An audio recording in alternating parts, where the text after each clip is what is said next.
నమస్తే అండి అందరికీ. ఇప్పుడు వెల్లంపల్లి పంచాయతీలో వెల్లంపల్లి హైవే గుండ్లకమ్మ బ్రిడ్జ్ కింద ఉన్నాం కరెక్ట్గా. ఇక్కడ ఇందాక మీకు చెప్పినట్టు నీళ్ళు పైన గుండ్లకమ్మ డ్యాంలో నీళ్లు వదలటం వల్ల ఇక్కడ అన్నీ ఇసుక ఆనవాళ్ళన్నీ కనపడట్లేదు. నీళ్లు నింపేశారు. అంటే ఎంఆర్ఓ గారి ఆదేశాల మేరకు నీళ్ళు వచ్చినాయి. నీళ్ళు వదిలేరు వాళ్ళు, డ్యామ్ వాళ్ళు నీళ్ళు వచ్చినాయి. పర్వాలేదు. ఇక్కడ అంతకుముందు ఇక్కడి నుంచి కూడా ఇసుక ఎత్తారు. ఇక్కడ చూడండి, ఇక్కడ ఇసుక ఎట్లా ఎత్తుతారో నాకు అర్థం కాదు. అలా కనిపిస్తున్న స్తంభాలేమో పాత బ్రిడ్జ్, వెల్లంపల్లి పాత బ్రిడ్జ్, ఎప్పుడో బ్రిటిష్ కాలంలో కట్టిన బ్రిడ్జ్. అది పడేసి కొత్త బ్రిడ్జ్ కట్టారు.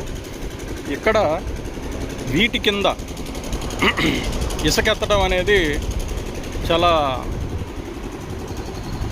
సిగ్గుపడేటి విషయం అన్నమాట ఇది, ఎవరైనా కానీ. ఎందుకనంటే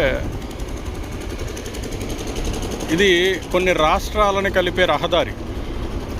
ఆ రహదారి కింద ఈ స్తంభాలకు దగ్గరలో కూడా ఇసుకెత్తడం అనేది ఇక ఏ విధంగా ఉన్నారో, ఇక్కడ ఇసుకెత్తే వాళ్ళు కానీ వాళ్ళకి సహకరించే వాళ్ళు కానీ శవాల మీద పేలాలు ఏరుకున్నట్టే. ఇంకా ఆ విధంగానే ఉంది వాతావరణం చూస్తూ ఉంటే.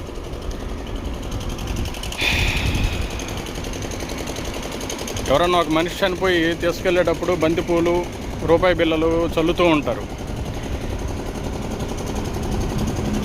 ఆ చల్లిన డబ్బులు కొంతమంది ఏరుకుంటారు, తెలిసి తెలియని వాళ్ళు. ఈ ఇసుక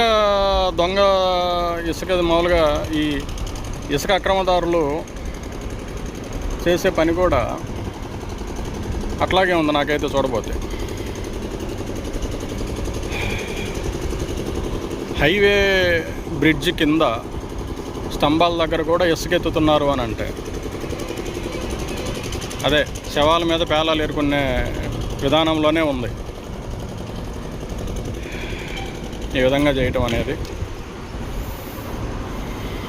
ఓకే, చూద్దాం అధికారులు ఏమాత్రం స్పందిస్తారో, ఎంతవరకు కట్టడి చేస్తారో, ప్రజలకి ఎంతవరకు సహకరిస్తారో చూద్దాం.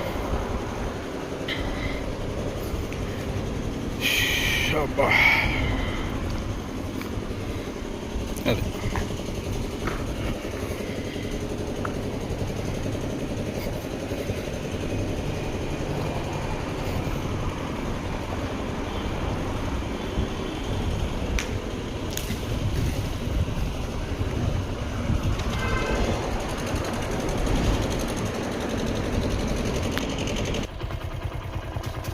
హాయ్ అండి, ఇదిగోండి చూడండి. రీసెంట్గా ఇక్కడ ఎన్ని ట్రక్కులు తోలారో కానీ ఇక్కడ ఇసుక తోలారు. అట్లాగే ఇక్కడ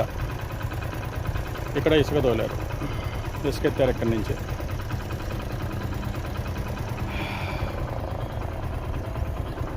అది పక్కనే పాత బ్రిడ్జి పిల్లర్లు, కొత్త బ్రిడ్జి, వెల్లంపల్లి పంచాయతీ.